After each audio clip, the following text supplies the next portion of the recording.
Atos dos Apóstolos, capítulo 20. Viagens e despedidas. Depois que cessou o tumulto, Paulo convocou os discípulos, fez-lhes uma exortação, despediu-se e pôs-se a caminho para ir à Macedônia. Percorreu aquela região, exortou os discípulos com muitas palavras e chegou à Grécia, onde se deteve por 3 meses, como os judeus lhe armassem ciladas no momento em que ia embarcar para a Síria.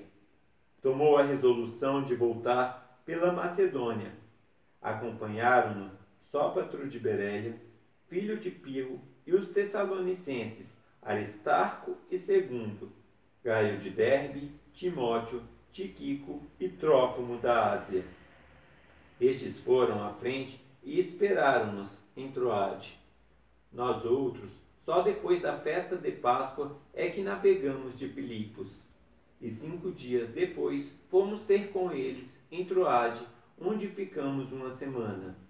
No primeiro dia da semana, estando nós reunidos para partir o pão, Paulo, que havia de viajar no dia seguinte, conversava com os discípulos e prolongou a palestra até a meia-noite. Havia muitas lâmpadas no quarto, onde nós achávamos reunidos. Aconteceu que um moço, chamado Eutico, que estava sentado numa janela, foi tomado de profundo sono, enquanto Paulo ia prolongando seu discurso. Vencido pelo sono, caiu do 3º andar abaixo e foi levantado morto. Paulo desceu, debruçou-se sobre ele, tomou-o nos braços e disse: Não vos perturbeis, porque a sua alma está nele. Então subiu, partiu o pão, comeu e falou-lhes largamente até o romper do dia. Depois partiu. Quanto ao moço, levaram-no dali vivo, cheios de consolação. Nós nos tínhamos adiantado e navegado para Assos, para ali recebermos Paulo. Ele mesmo assim o havia disposto, preferindo fazer a viagem a pé. Reuniu-se a nós em Assos, e nós o tomamos a bordo e fomos a Mitilene. Continuando dali, sempre por mar, chegamos no dia seguinte, defronte de Quios. No outro dia, chegamos a Samos, e um dia depois estávamos em Mileto. Paulo havia determinado não ir a Éfeso, para não demorar na Ásia, pois se apressava para celebrar, se possível, em Jerusalém, o dia de Pentecostes. Pregação de Paulo aos anciãos de Éfeso. Mas de Mileto mandou a Éfeso chamar os anciãos da igreja. Quando chegaram e estando todos reunidos, disse-lhes: Vós sabeis de que modo sempre me tenho comportado para convosco, desde o primeiro dia em que entrei na Ásia. Servi ao Senhor com toda a humildade, com lágrimas, e no meio das provações que me sobrevieram pelas ciladas dos judeus. Vós sabeis como não tenho negligenciado, como não tenho ocultado coisa alguma que vos podia ser útil. Preguei e vos instruí publicamente e dentro de vossas casas.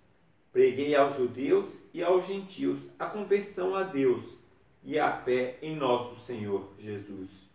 Agora, constrangido pelo Espírito, vou a Jerusalém, ignorando a sorte que ali me espera. Só sei que, de cidade em cidade, o Espírito Santo me assegura que me esperam em Jerusalém cadeias e perseguições, mas nada disso temo, nem faço caso da minha vida, contanto que termine a minha carreira e o ministério da palavra que recebi do Senhor Jesus, para dar testemunho ao Evangelho da graça de Deus. Sei agora que não tornareis a ver a minha face, todos vós, por entre os quais andei pregando o reino de Deus. Portanto, hoje eu protesto diante de vós que sou inocente do sangue de todos, porque nada ometi no anúncio que vos fiz dos desígnios de Deus. Cuidai de vós mesmos e de todo o seu rebanho sobre o qual o Espírito Santo vos constituiu bispos.